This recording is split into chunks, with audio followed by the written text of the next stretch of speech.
How's it going, guys? I'm Aaron from PhoneDog.com, and Sprint has quite a few awesome Android handsets. You know, the Galaxy S2 is finally in the States, and the nation's third largest carrier is the first one to get it. Here it is, the Galaxy S2 Epic 4G Touch. It's going up against the Motorola PHOTON 4G in this dogfight. Former top champion here just got dethroned on PhoneDog's top smartphone list by the Epic 4G Touch. Which one's really the best? Which one's the best for you? Which one offers the best combination of specs and features? We'll find out. But first, special thanks to my boys at Best Buy because they hook us up with phones like this that we give to you in the One Paw Bandit game. When you go ahead and get one of these at Best Buy Mobile, you won't deal with rebates, messy paperwork, waiting several weeks for your rebates. I hate that. I hate paperwork. I don't like waiting. I'm pretty impatient. And I'm sure you might be as well. You don't deal with it at Best Buy Mobile. And don't have to worry about mail-in rebates at Best Buy Mobile. Enough of that. Let's get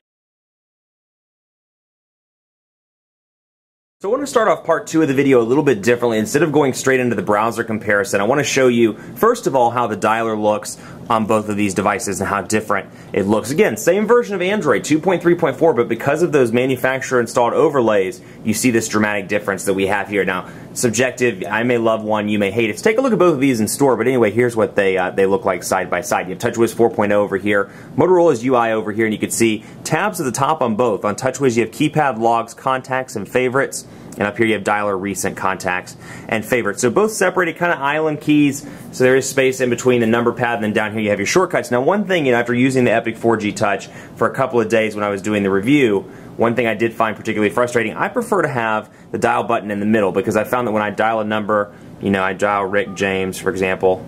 I don't think I have him in here. Let's see, Billy Bob. There we go.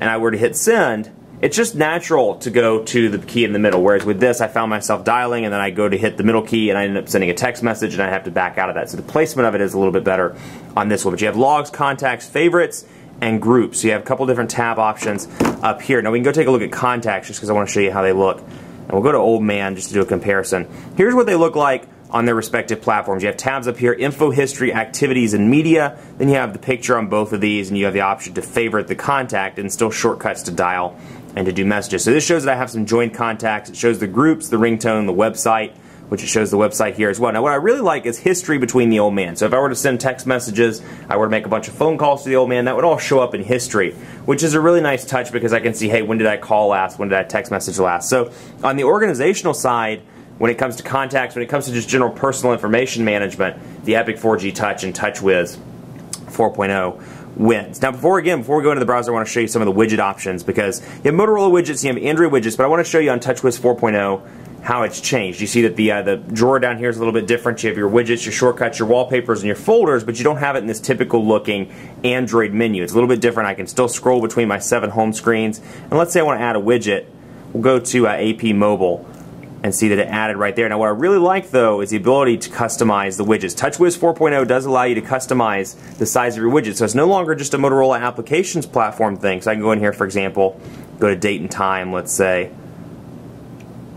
and then we can customize this. And no longer is it considered just a Motorola thing, you can do it on TouchWiz as well. So huge improvement. You know how much I love those customizable widgets because let's be honest, you get a space like this, there's not a whole lot of space left on the main screen, but thanks to customizable widgets you could add some widgets you otherwise wouldn't be able to add in Sense because while the Sense widgets are beautiful, a lot of them are very big and they don't fit on the screen. So something to keep in mind there. So those are your widgets roundabout, and just look really quickly. We'll go back into widgets just to see what comes pre-installed on both of these. Let's go over here.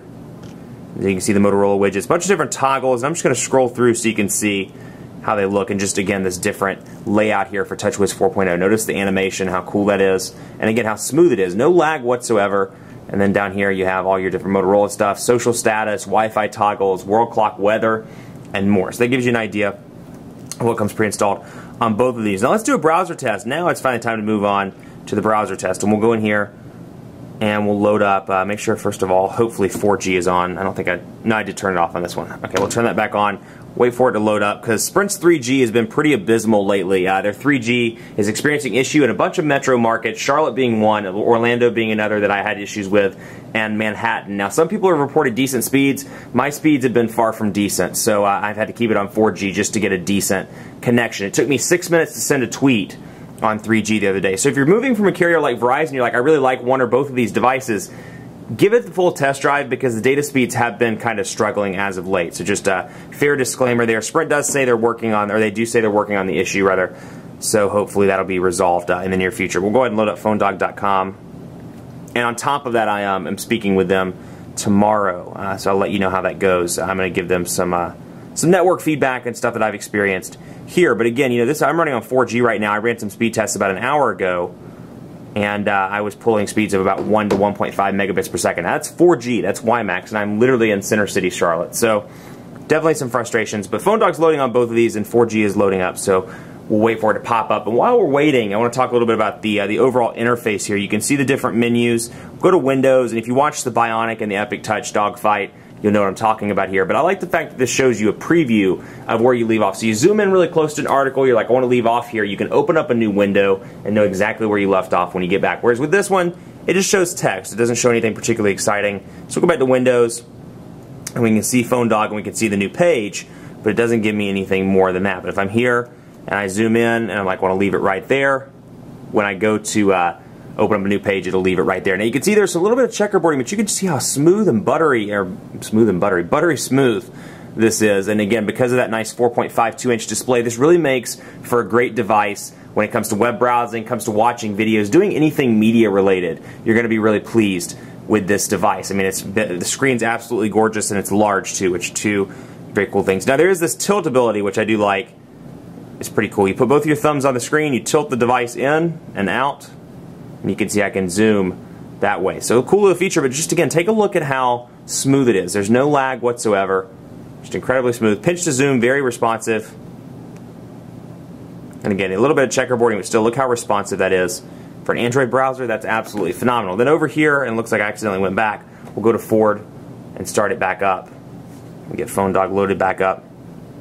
Wait for it to fully load so we can get a fair comparison here. Again, landscape mode, and because, you know, you'll notice one difference.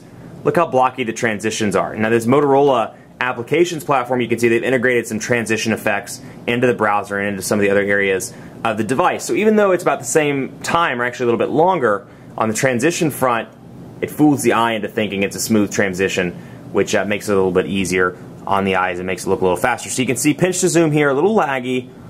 You do see a little bit of a catch, and you don't get the ability to press and hold and zoom in and out like you do on the Samsung Galaxy S2 series. But still, reasonably fast on both of these devices. You won't be disappointed, but in comparing the two, you can just see the speed difference between the browser. Let's take a look at Quadrant Standard and see which one loads up the quickest. We'll go to All Apps, we're going to go down here to Quadrant Standard, and we're going to do that test. And I'll talk a little bit about battery life as well. Now, actually, I'll talk about call quality first. Both of these devices have been great in the call quality department. The Photon, though, takes the cake in the call quality department because the wireless radio is absolutely phenomenal. Motorola is known for fantastic wireless radios, and this device is no exception. When I took it to Sprint Dead Spotter, both of these devices, the EpTouch does a good job, but the Motorola Photon 4G always prevailed. So if you're in an area, you know, you're going to Sprint, you're in an area where there's fringe service, and you need something with that absolute best wireless radio, the Photon 4G is going to be your device. Now with the Epic 4G Touch, again, a lot of amenities, and it still performs well, don't get me wrong. The earpiece on both of these, nice and loud. I've had no issues with callers. Speakerphone's nice and loud as well.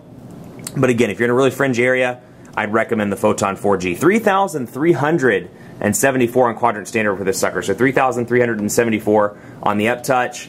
And then over here waiting for this one to load. And I should have mentioned earlier, this has a 1,650 milliamp hour battery. And while this is loading, I actually do want to talk about that. 1,800 milliamp hour battery over here, which is larger than the original Galaxy S2. Sprint said that was because, or actually Samsung and Sprint said, because it was a larger display, they added a larger battery. I've been super pleased with battery life. You know, Android's known to have pretty bad battery life. And I'm able to make it through a day, actually with moderate use, pretty comfortably into a day on the EpTouch. So very, very good job. Kudos to Samsung for the bigger battery. With this one, 1,650, a little bit of a smaller display, but still that dual core does take its toll. By the time nighttime rolls around, 7, 8 o'clock, with moderate use, I'm definitely hitting the low end of the spectrum on this device. So, you know, something to keep in mind, again, if you're a battery person. The downside of this is this thing takes for freaking ever to charge. So it takes hours and hours and hours to charge, whereas this one takes less time. So if you're one of those people like me that lives off the 15, 20-minute charge, Photon's going to be your device. I know that's kind of conflicting, but it depends on what you use your device for the most. 2,446 over here. So with a score of 3,374, you can see how that compares. And one other thing I want to cover is the display technology. Super AMOLED Plus over here, QHD over here with Pentile display technology, or Pentile technology rather. And you know, Pentile is known for being pixelated. I'm going to bring this in so you can see how pixelated this screen actually is. It is a noticeable difference. Let me see if I can get it really close so you can take a look at the signal strength indicator. Take a look at that 4G icon that just popped up in the battery meter. You can see that pixelation where the green is. Now take a look at this, and you can see how black the blacks are. The hues look great, and you can see, wait for it to zoom in. Let me see if I can get it to zoom in a little faster there. There we go. You can see much less pixelation. I actually don't notice any pixelation on this device. So it is noticeable when you're holding these side by side and you're looking at them. You can definitely see the pixelation. You can kind of see it actually on this wallpaper right now. And I hope that comes over on the video. But definitely, you know, frustration. The benefit to Pentile is it is a brighter display technology that preserves battery life. Now that said, battery life's been better for me on this one, despite being a larger display, and there's no pixelation. So on the screen front, EpTouch wins that as well. Now last but not least, let's do a speed test before we sign off, because I want to show you Sprint's 4G speeds. Now I'm in Center City, Charlotte right now. My office is literally in the middle of the city, so you would expect 4G service to be pretty decent right here. I'm right beside a window. I'm not too far into the building. I know, you know, WiMAX doesn't do particularly well when it comes to that kind of stuff, but I want to show you some of the speed issues that I've had, and we're going to go ahead and load up speed test on this one as well. Let me wait for 4G to be located. Okay, speed test loaded up on both of these devices. 4G, let's go ahead and kick it on. It looks like 4G went to sleep over here, but we're going to start the test just to see if it kicks on. 3G, there we go, perfect. And so 4G over here is what I want to show you. These are the 4G speeds. Keep in mind Verizon's LTE pulls anywhere from 5 to 12. Actually, in my office I get about 22 megabits per second regularly whether with the Motorola Droid Bionic. So LTE there. This is WiMAX, and again, I'm in a building, but there's a window right here, so the penetration shouldn't be too bad. 1.01 megabits per second on 4G. Over here, 0.50 megabits per second. So you can see these 4G speeds just really aren't impressive, and again, Center City, Charlotte, you would think in the city they would be pretty decent. Same thing when I test them home in my home office, when I tested them around the city. These are roughly the speeds that I get, and let's kick off 4G actually on the Photon, because I want to show you what kind of speeds you're going to deal with. And 3G, I mean, truthfully, well, actually I'll show you the results right now. Here's some 3G speeds from earlier on the EpTouch.